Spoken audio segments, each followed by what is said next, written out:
There's a version of you that is already healed, already living an inspired life, already free from the patterns that have been running in the background since your childhood. And here's what I know. She didn't get there by overhauling everything at once. She got there one tiny habit at a time. I'm Yolanda with Frog's Little Tail. We are Healed Hearts in Action, and today I'm sharing the 10 small habits that quietly, steadily, completely changed my life after 50. These aren't glamorous. They don't require a gym membership or a life coach or a lot of money, but every single one of them moves something inside me that had been stuck for decades. Stay with me, because by the end of this video, you're going to have a list of your own.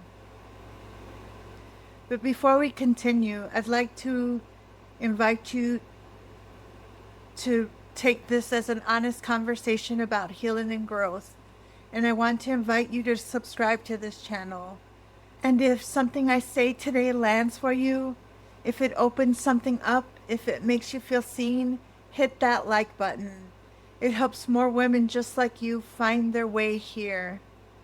Okay, let's get into it. Habit number 1, meditation. I have to be honest with you. I was meditating before everything changed in my life, but sporadically, when I remembered, when I had time, when I felt like it. That is not a practice, that is a wish. And after everything shifted, meditation became non-negotiable. Every single day, sometimes guided, sometimes silent. Sometimes I use alpha sound and light technology from a tool called Luminate that takes my brain into a state where deep healing becomes possible. Here is what I want you to know. The version of me who meditated occasionally was still running on the same old programs. The version of me who meditates every day is writing my own program. If you have been dabbling, I want to invite you to decide. Make meditation a priority. Make it a must. Your entire inner world will reorganize around that one decision. Habit number 2, morning pages. If you have never heard of morning pages, they come from a book called The Artist's Way by Julia Cameron, and they are exactly what they sound like. 3 handwritten pages, first thing in the morning, stream of consciousness, no editing, no rereading, just you and the page. Writing my first thoughts in the morning sets a positive intention for the day, before the world has a chance to set one for me. And when I am carrying a worry, instead of letting it loop in my head all day, I write it out. Something about getting it onto the paper takes away its power.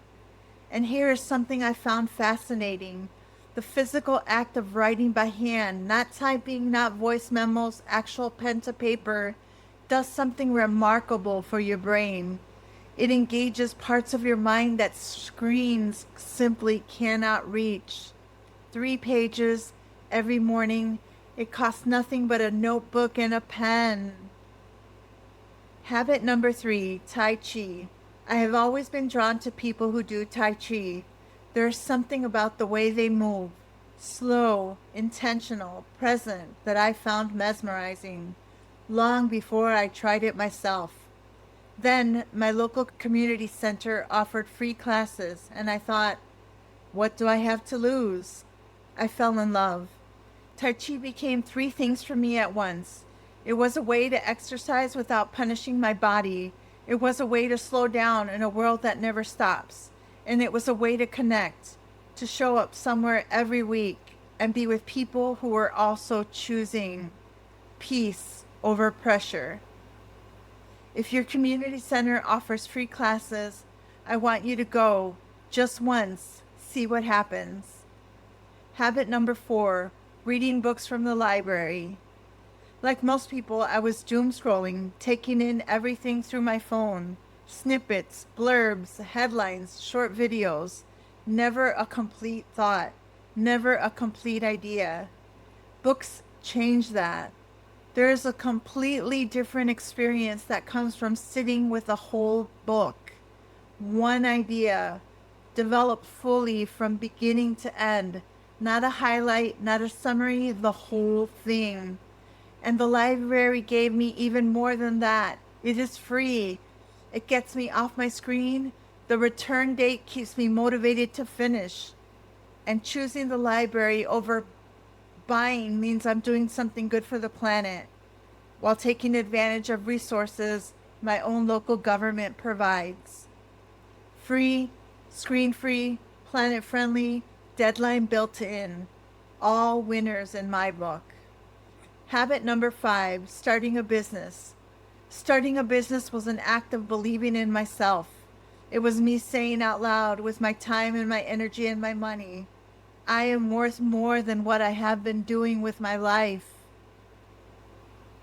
I did not start just any business. I started a creative livelihood, one that inspired me, one that allows me to give my gifts to my community, to the women I am here to serve. That is entrepreneurship at its best. I provide value. I receive an inspired livelihood.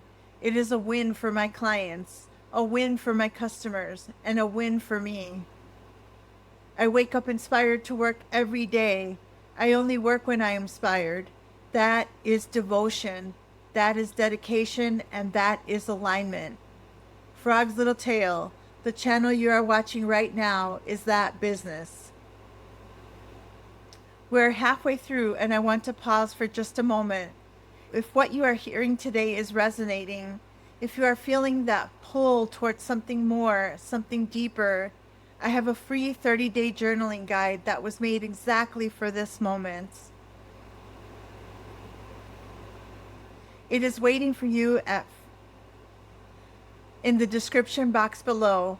Click on the link and it'll take you to my free 30-day journaling guide. It is powerful and it'll meet you exactly where you are. Now let's keep going. Habit number 6, prioritizing self-care. I want to tell you something that might stop you in your tracks. I had Chanel products sitting in my house, unopened, unused, because somewhere deep inside me I had decided I was not worthy of them. I had the products, I did not have the belief. When I started my healing journey, one of the first things I did was open them. I started using the lotions, the scrubs, the beauty rituals, not because I spent a lot of money, but because I finally decided I was worth what I already had.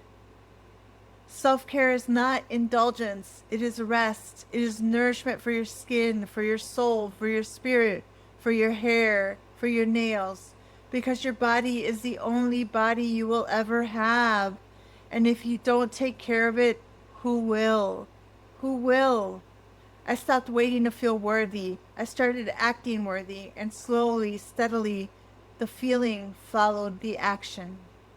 Habit number 7, Weight Watchers.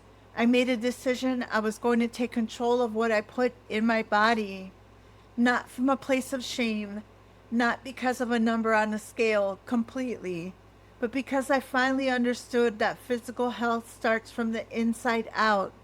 My body is a temple, and I was going to start treating it like one.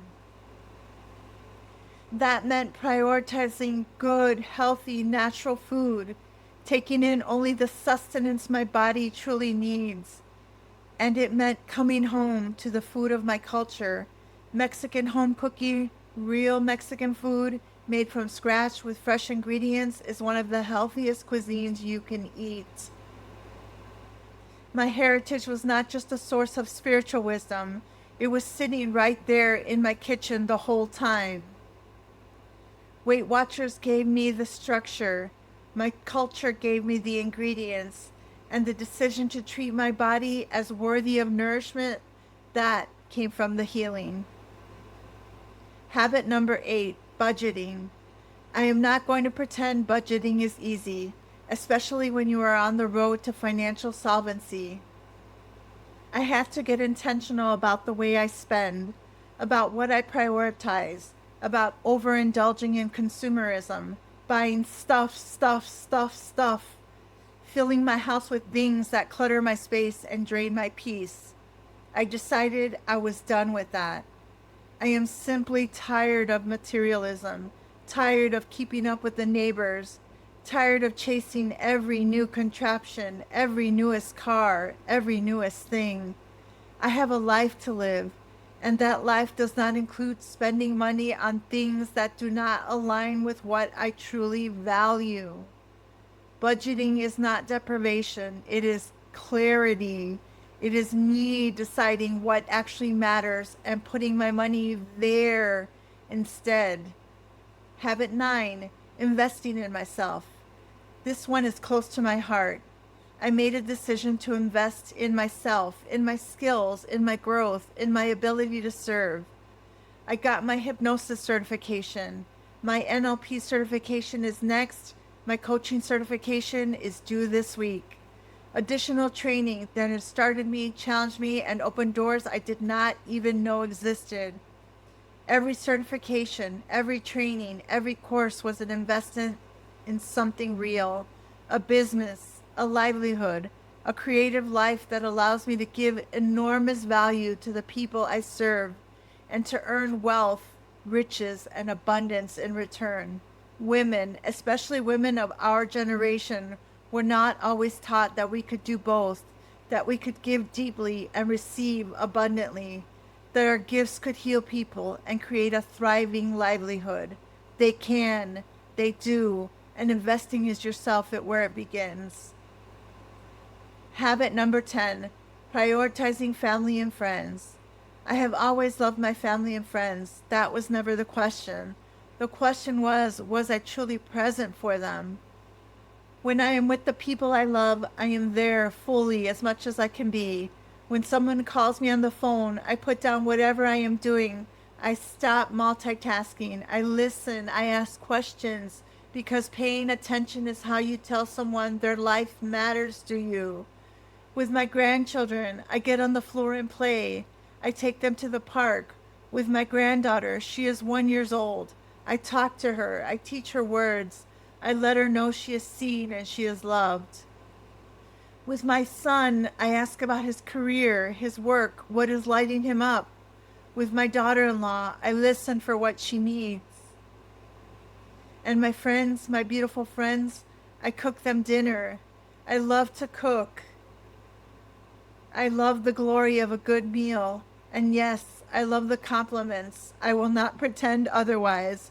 But more than that, cooking for someone is an act of love that eating out at a restaurant simply cannot replicate. It says, I made this for you. You are worthy my time, my hands, my kitchen. Your people are medicine.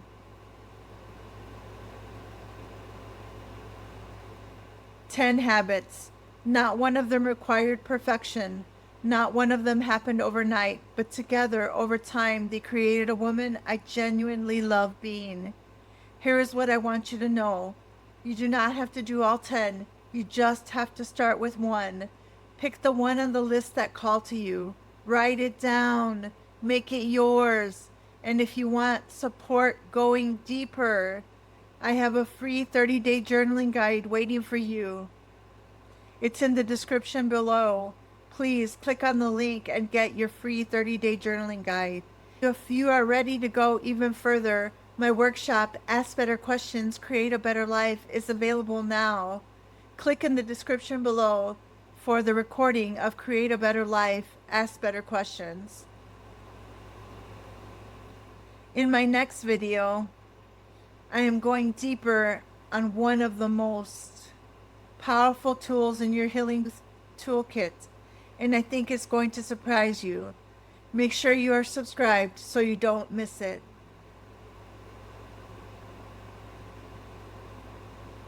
Dicho y hecho, said and done. Write your own story.